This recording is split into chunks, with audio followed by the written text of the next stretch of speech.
Vamos a empezar con el análisis de la varianza ANOVA. Este compara tres o medias poblacionales y se tiene que tener en cuenta tres condiciones importantes. La primera, que las poblaciones tienen que tener una distribución normal, las poblaciones tienen que tener desviaciones estándar iguales y tienen que ser independientes. Se tiene ANOVA de uno y de dos factores. Para realizar la prueba de hipótesis, simplemente se llenan las tablas que vemos ahí y se puede determinar si se acepta o se rechaza la hipótesis. Como lo hacemos en el ANOVA de un factor, tenemos las fuentes de variación que van a ser los tratamientos y los errores. Tenemos nuestra suma de cuadrados, donde SST va a ser el tratamiento de la suma de cuadrados y SSE va a ser la suma de los errores al cuadrado. Se puede calcular con las fórmulas que se ven en la pantalla. Luego podemos obtener nuestro punto crítico con los grados de libertad. Los grados de libertad del numerador van a ser K menos 1, número de tratamientos menos 1. Y los grados del denominador van a ser N menos K, número total de datos menos número de tratamientos. Con estos grados de libertad nos vamos al apéndice G, donde encontramos nuestro punto crítico. Luego sacamos la media cuadrática y con el MST y el MSE podemos determinar nuestro F, que va a ser nuestro estadístico de prueba. Planteamos nuestra condición y vemos si la hipótesis se acepta o se rechaza. Para ANOVA de dos factores, simplemente se agrega una segunda variable de tratamiento que se le conoce como variable de bloqueo, que es SSB, que se calcula el número de tratamientos por la sumatoria del promedio de los bloqueos menos el promedio general al cuadrado. Igualmente, se llena la tabla y se obtienen dos estadísticos de prueba F. Se realiza la prueba de hipótesis para cada uno. Continuando con correlación simple y múltiple. La correlación, en resumen, es una técnica de estadística que ayuda a entender las variables relacionadas linealmente, que mide la fuerza y dirección de una relación lineal entre dos variables. Esto es mediante el coeficiente de correlación de Pearson, que es una métrica entre -1 a 1. Si es un valor cercano a 1, indica una correlación positiva fuerte, y en el caso contrario, es cercano a -1, indica una relación negativa fuerte. Cercano a 0 sugiere que es poca o ninguna relación lineal, y si es uno de esos dos extremos, indica una correlación perfecta. Naturalmente, siguiendo estas fórmulas que van en pantalla. Esto con n-2 grados de libertad. Continuando con la correlación múltiple, mide la relación lineal entre una variable dependiente y un conjunto de variables independientes. El coeficiente R va desde 0 a 1 e indica la fuerza de esta relación, y R al cuadrado es el coeficiente de determinación, que todo eso se calcula mediante la fórmula que está en pantalla, R al cuadrado igual a SSR sobre SST, que eso se saca de la tabla de ANOVA que ya ha explicado mi compañera. Es también, mediante esos datos, también se formula la ecuación de Y', y toca verificar si hay multicolumnaridad y o más sea. La multicolumnaridad se verifica mediante la matriz de correlación, verificando los valores que no sobrepasen los rangos de menos 0.7 y 0.7. Para la homosexualidad se grafican los puntos de Y', y según si es que forma algún patrón, no existe homosexualidad. Ajá. Continuando, vamos a ver lo que es la prueba del signo. La prueba del signo es una prueba estadística no paramétrica, utilizada para comparar una mediana con un valor específico o para analizar si hay diferencias en pares de datos sin asumir una distribución normal. Se basa únicamente en la dirección de las diferencias positivas o negativas, ignorando su magnitud. Una técnica estadística que se basa también en el signo de la diferencia entre observaciones correspondientes sin considerar la magnitud de la diferencia, y que se usa el positivo para una diferencia positiva y el negativo para una negativa. Uso de la aproximación normal a binomial. Para una muestra mayor a 10 se usa la distribución normal para aproximar la binomial. Prueba del signo con una muestra grande. Z va a ser igual a x más menos 0,50 menos la media sobre la desviación. Para una prueba del signo con signo muestra, con un número de signos mayores a n sobre 2. Si el número de signos más o menos es mayor a que n sobre 2, se usa la forma siguiente como estadístico de prueba, que z va a ser igual a x menos 0,50 menos 0,50 por n. N es el número de datos que tenemos, sobre 0,50 sobre la raíz cuadrada de n.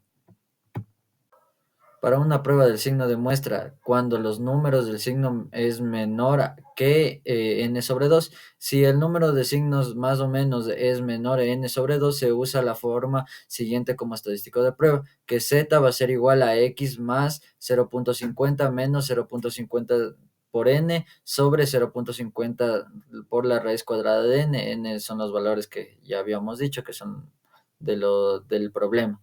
El valor de 0,50 o menos 0,50 es el valor de corrección de continuidad. Este factor se aplica cuando una distribución continua, como la normal, se emplea para aproximar una distribución discreta, es decir, una binomial.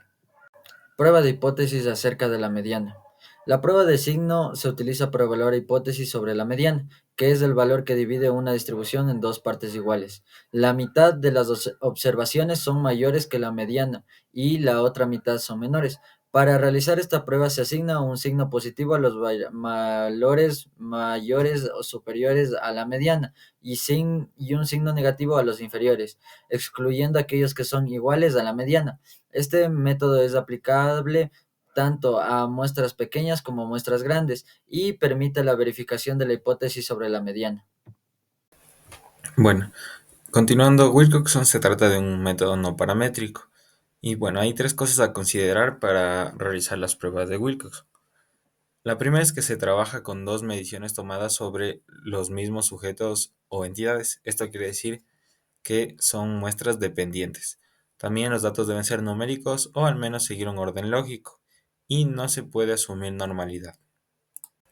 Para resolver un ejercicio de Wilcoxon, lo que debemos hacer primero es calcular las diferencias entre los pares de datos, después eliminar los valores de cero ya que no nos aportan nada a nuestra prueba. Después, el tercer paso es asignar rangos a las diferencias absolutas de menor a mayor, y si existen diferencias absolutas que son iguales, pues sus rangos se deben promediar.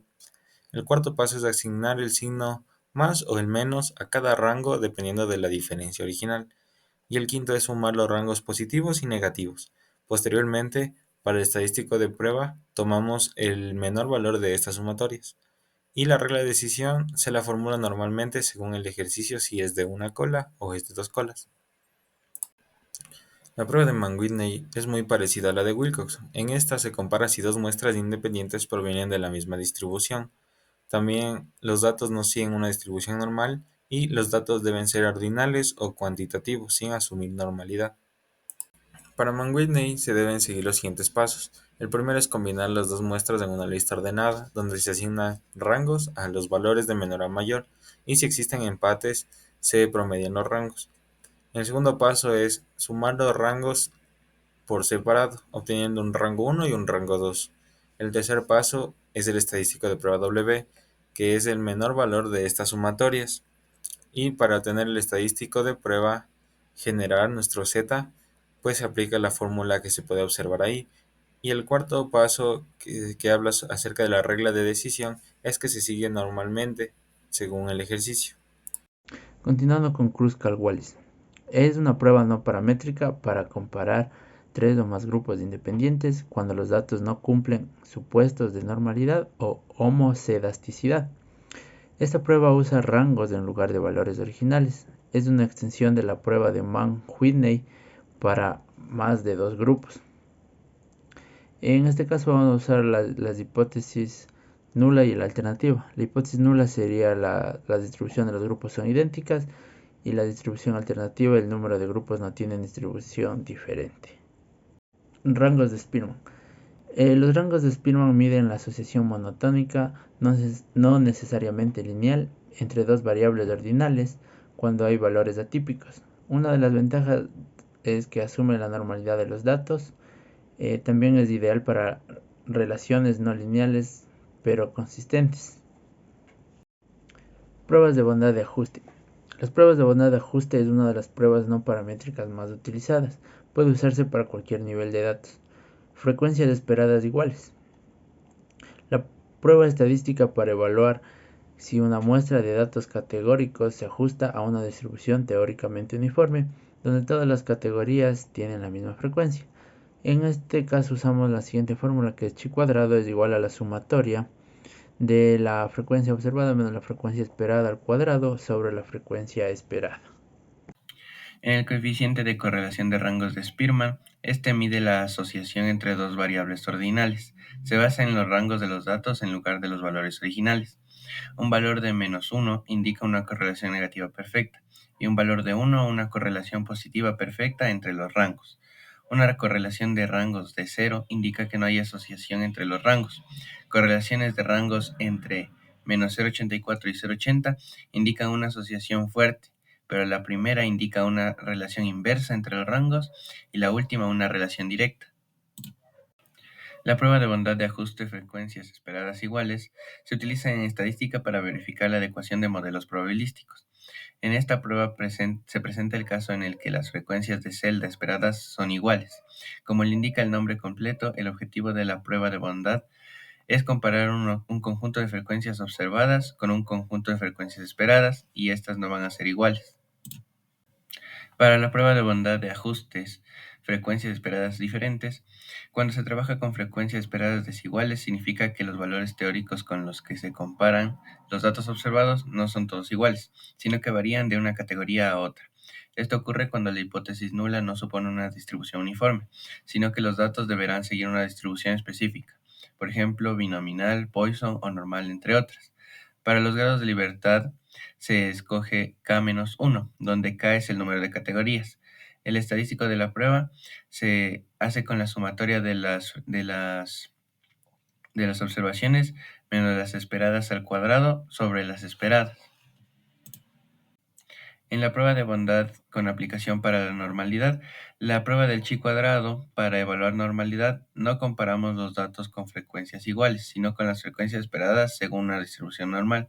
Las frecuencias esperadas se calculan a partir de la función de distribución normal, usando la media y la desviación estándar. Diferentes intervalos tienen diferentes probabilidades. En una distribución normal, por ejemplo, los valores cercanos a la media ocurren con mayor frecuencia que los valores extremos. En el caso de los análisis de tablas de contingencia, estos están relacionados con dos características. Ambas se miden en nivel nominal.